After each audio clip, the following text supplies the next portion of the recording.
What is going on, Steno Squad? Welcome to the Lady Steno podcast, where I chat with the brightest real-time providers in the field of stenography. And if you are seeking plenty of freebies, priceless advice, and tips for perfecting your steno skills, check out the new Facebook group, Steno Student Success.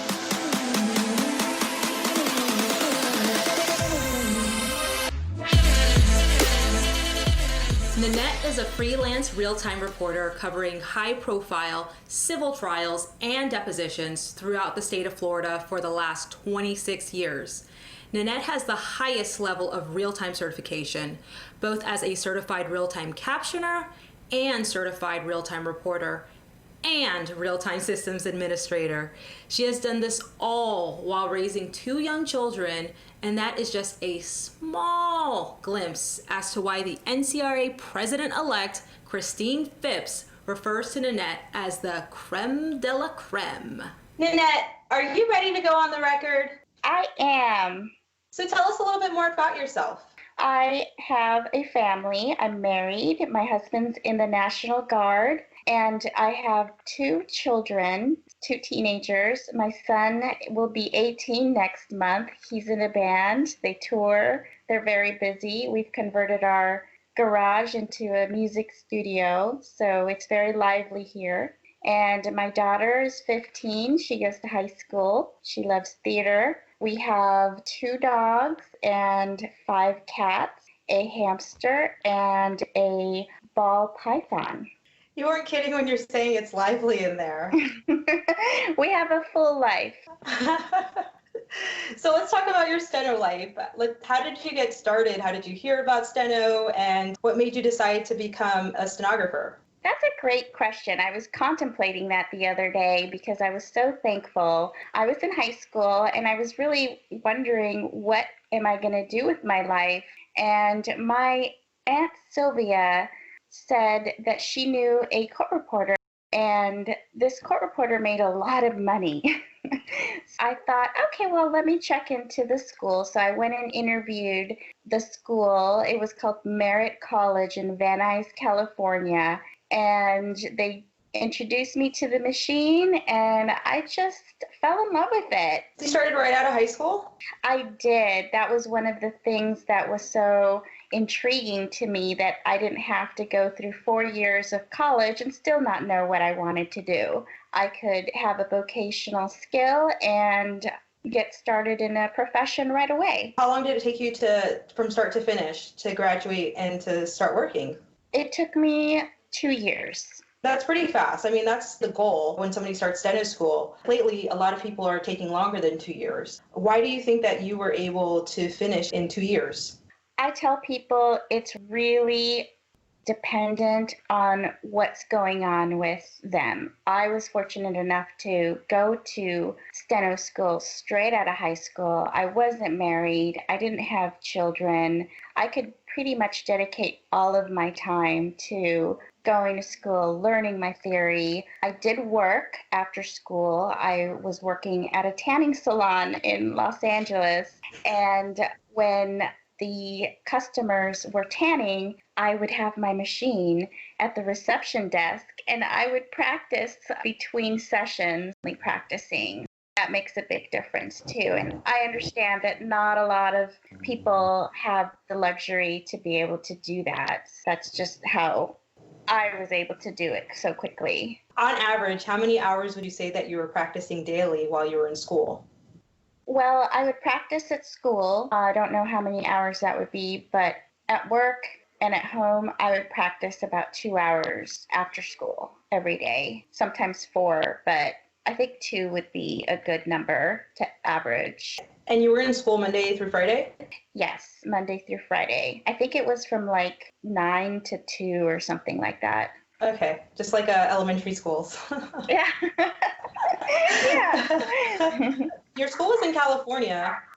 Yes, they closed it down. I actually got married after working 10 years and had 2 children and sold my machine and let my certificates go.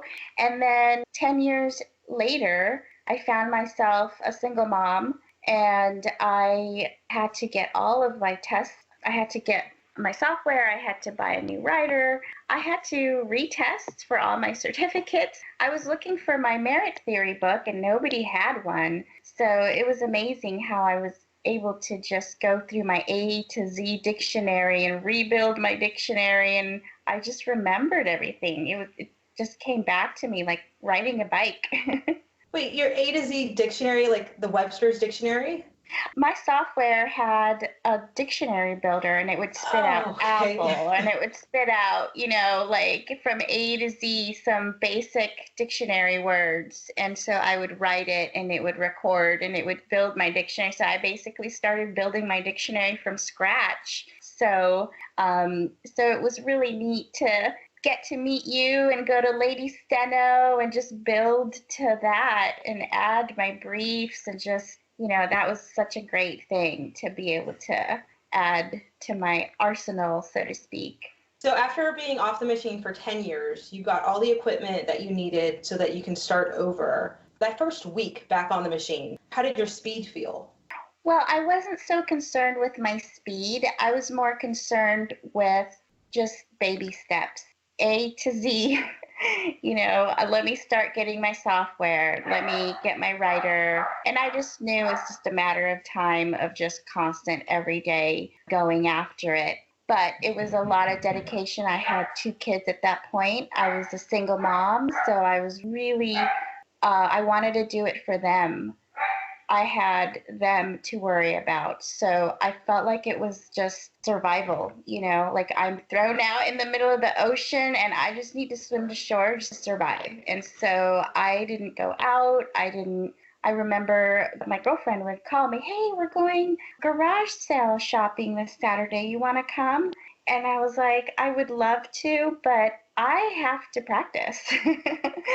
So I was just dedicated to getting my career back up and going because that's basically all I had at that point. And so how long did that take to get it going? 3 months. 3 months, that's excellent. I know. It was nonstop though, morning, noon, and night.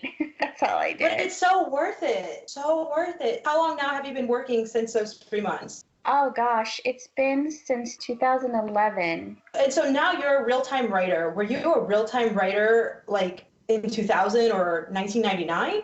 Yes, I got my I was one of the first ones to get my real-time certification.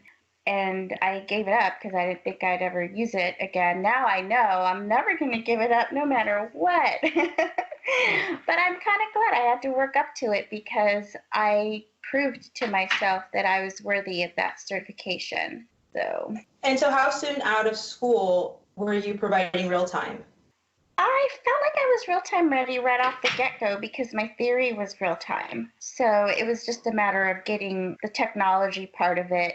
The technology part of it more for me was always, like, let's figure this out. It's just a matter of figuring it out.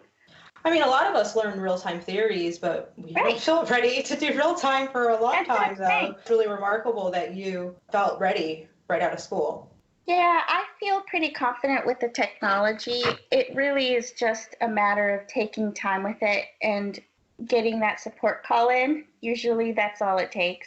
But a lot of people are very overwhelmed by technology. But it's just a matter of spending time on the phone call and getting the bugs straightened out, and you're good to go. What are some things about the technology that has helped you become an excellent real-time writer? I'm on Eclipse, but I know CaseCat also has Team Edit, just like Eclipse has Connection Magic, and I feel like that's been such a game changer for me. I've been fortunate enough to be put on these trial teams that have daily copy, and these trials go for weeks on end, and it's just daily copy every day. I have my team set up, and even when I feel like I'm the worst writer in the world, I'm having the worst writing day, or if there's an attorney that is just talking a million miles an hour, I feel like they have my back, and at the end of the day, they carry me through the finish line. And so I just feel so blessed to have them behind me in through thick and thin. I love the days when they just breeze right through the Q&A and, there's an occasional fix, but sometimes it's not like that. So they take the hits in the chin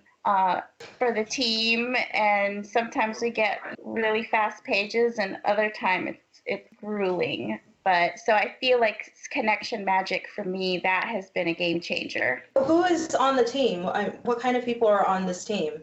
I have a couple of scopists, sometimes 2 or 3, depending on the type of trial it is. And I have a proofreader behind me. So that's my team. 2 or 3 scopists, are they working at the same exact time, or are they getting every 5 pages, one of them is getting a set of 5 pages? They rotate. So depending on, I think they do like 10-page increments, and they mark their spots and they hop. So if I have 2 scopists, one does the even number, starts at the even numbers, and the other one starts at the odd numbers.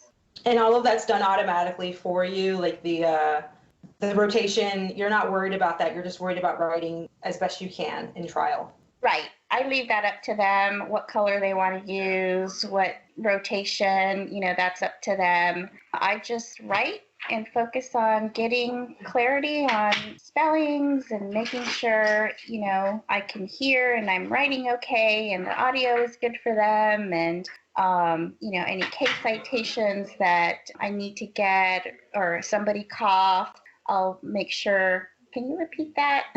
So that way you can just crank this out and I don't have to go back and, do a lot of backtracking and researching and asking what they said on the back end.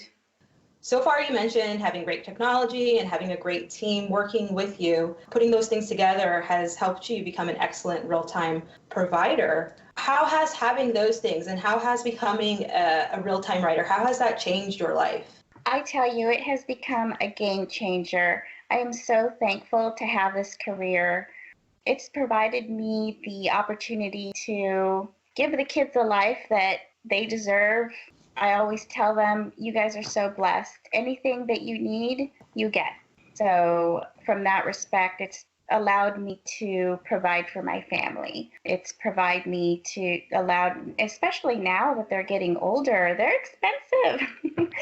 My son needed a car, and then my daughter has her learner's permit. She'll be needing a car. These are big ticket items. My son is in a band and he's constantly doing this and that, and so it's just a lot of responsibility, and we're able to have what we need. Thank God. By the grace of God, I'm always very thankful that he allowed me the opportunity to have this skill set. And I know you mentioned that you've been doing a lot of trials since the beginning of 2020, but I know you also been traveling a lot with the kids and your family. You want to tell us a little bit about that? Sure. We were actually going to be going to Park City this spring break, but unfortunately with this coronavirus, everything's been on lockdown. So now we're just trying to do some spring cleaning in the house, so that's good.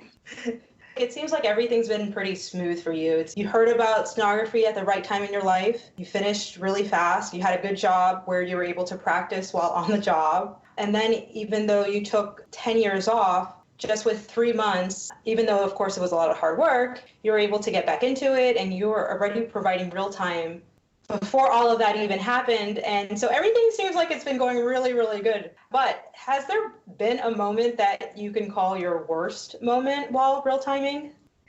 Sort of like front sometimes. We just show our happy face, but you don't see the hard work and the blood and the sweat and the tears that come from times my poor husband, he sees me I'm just working to death, or he doesn't see me for weeks, and it puts more pressure on him to manage the household. And as you know, 2 teenagers, they're more self-sufficient, but sometimes they are a little bit tough as teenagers to manage. So by the back from a long trial, he is totally spent. And so I have to definitely do some damage control when I get home to keep it all together. Well, I figured since you had some scopists working with you sometimes on Connection Magic and then having a proofreader, that once you were done writing, you were done. Is there more work that you're doing after? It's very minimal. I am a little bit OCD, so I do like to have my eyes on every page before it goes out, just to make sure I have in my team is awesome, but I do like to do a hands-on with every page. It goes a lot quicker, let's just say, when there's all those eyes that have seen it before I have. I mean, sometimes I can get my transcripts out really fast, and others I like to take my time because it was very dense or the attorney talked really fast. And although my team gets, 99% of it right, there's that 1% that I go back and just make sure it's perfect. That means even when you're in a trial and they need a daily, so if you were in court from 9 a.m. to 5 p.m., you're still spending maybe 2 or 3 hours proofreading every page after your proofreader. On the long end, certainly 2 to 3 hours would be for something that's very dense, but there are times where it's just a really nice, smooth Q&A and everything looks fabulous, and I could just breeze right through it in 15 minutes and it's out. Oh, okay. Yeah. Okay. But they leave me flags so I can check the little, trouble spots that they felt they need me to make sure, A lot of times the attorneys will confer amongst each other, and they always leave me those notes because they want to make sure that it's something off the record and maybe wasn't meant to be on the record. They just want to kind of flag things like that I need to just, since I was there, they wanted me to make sure that that's in fact off the record. Absolutely. And I just want to bring something up. Sure. Even though you have a team, you're still a great writer. And I'm just saying that because I feel that sometimes people can be under the impression that, well, if I have a whole team behind me, then it's okay if I'm not writing at 96 or 97% real-time accuracy. You have to be, because if not, you wouldn't have a team that would want to work with you. So exactly. I know you're a great writer, you're a clean writer, but I want to get into some more details about that. Do you brief? Do you phrase? Do you write everything out? What is your writing style like these days? Well, thanks to you, I've been briefing a lot more. So definitely Lady Steno plug right here. It's amazing. It's really helped me. And you actually have helped me understand that, because I was hitting a plateau. I even talked to you about that during one of our classes. I was telling you how I could practice, and I feel like I'm not getting anywhere. I'm not getting faster. And you made me understand that by briefing a lot of these high frequency phrases, that your speed will just naturally see a jump because you're not trying to get all those words in. And for me, it seems common sense, but to me, that was sort of a revelation. So I've been trying to, learn as many briefs as I can, and it's definitely helped me a lot. Okay. The team doesn't like working with people that they're going to be slowed down a lot, but I am so humbled by the fact that I have some really bad writing days. Like I said, there are attorneys out there, especially in trial, who talk so fast. And it doesn't matter how many times I tell them. I even do a screenshot of how many words per minute they're talking. And I highlight it and I say, Mr. So-and-so, come over here. I clocked you speaking at 315 words a minute. I'm certified at 225. That's really fast. And I show them so they can see how fast they are. But it doesn't matter to them. They try and try, but God bless them. They just can't help themselves. They're so nervous and they have so many other things on their mind, like about how to win this $1 million case. Exactly. And they're annoyed with the reporter constantly, telling them. So I just write as fast as I can, and it gets sloppy. And so, like I said, I don't feel like a rock star a lot of the time.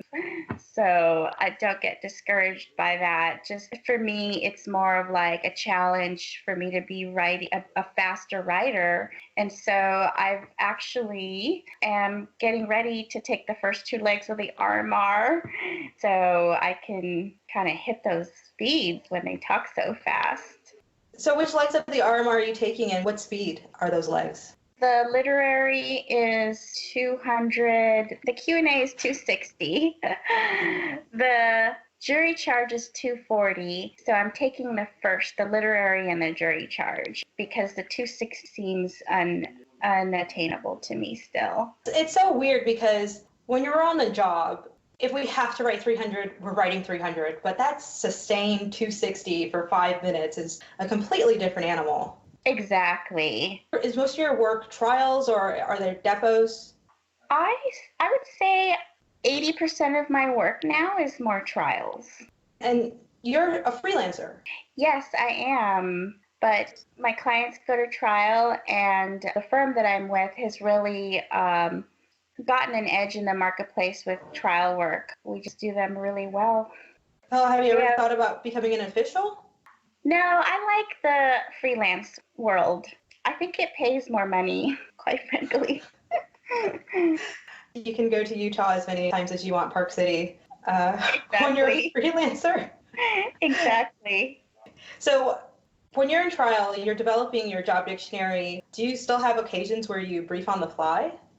I try not to. During a breath, I will make myself a comment line, and I'll write my brief, and then I'll global it and then keep going. I'm usually writing real time, so I will even finger spell if I know that something's not in my dictionary. So that way it translates as I'm writing, but during a little break or something, I'll global a bunch of stuff that I need globaling. So next time I write that stroke, it'll come out. Other than being a fabulous writer, a fabulous, clean, accurate writer, what is the most important aspect of being a real-time provider? That's a great question. I think learning your software and knowing your software is so important. Going to your software conferences and seminars and retreats and watching those tutorials that are provided that are even within your software, getting all those little bugs out that pop up a lot. Because like Anissa even says, once you have one thing figured out, if it's a chronic thing, it fixes so many other things. So you're not constantly fixing that same error, but also being able to unlock the keys of being able to use your software to provide it to your clients is huge. Being comfortable with your software. So I think that's the biggest thing, going to your retreats and your conferences and learning all you can about your software. So Ninette, what is the best Steno-related advice you have ever received? I think that was from you, Katiana. Just telling me about how I can increase my speed by briefing and showing me the chart of, I don't remember what chart you showed me, but it was such a life changer, I think, for me, because I was just pounding away at the keys, trying to go as fast as my fingers would let me. And I just was sort of like a hamster on a wheel, I think. And I think you were able to show me there's a better way. So I think that was a game changer for sure. Thank you. The name of the chart is actually the magic chart. Mark Kislingberry, he did the math and he was able to figure out with the same finger speed, if you just write a little bit shorter, how your speed can increase exponentially, basically. When I saw that chart and when I saw the testimonials that Mark Kislingberry's students had, that was the best advice I ever received as well. So I'm glad I was able to share that with you. Like, even when I think about how after a long day of work, my body is just not as tired as it would be when I was writing everything out. work is just more fun when you're like, oh, I got this in a phrase, and you're like seeing all these cool phrases pop up, and even though you're only hitting a few keys at once, a whole bunch of words will come up. It's amazing. It I really absolutely love is. it. Absolutely. So I think that by far, when you asked me that question, that's the first thing that popped in my mind.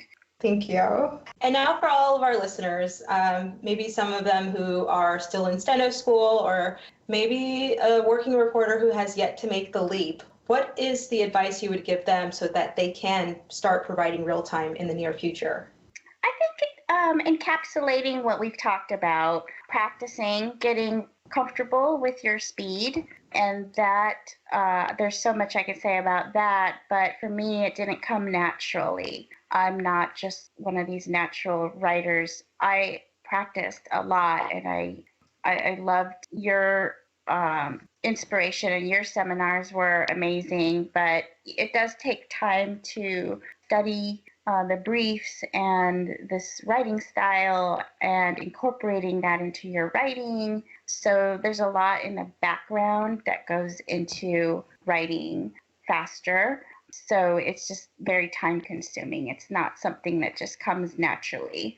And also, again, I can't reiterate enough, knowing your software backwards and forwards and just spending time with your software retreats and conferences and webinars and whatever you can get your hands on and eyes on to just keep learning. Thank you, Ninette, so much for honoring us with your presence on the Lady Steno podcast. The honor was all mine, Katiana. Thank you for inviting me onto your podcast.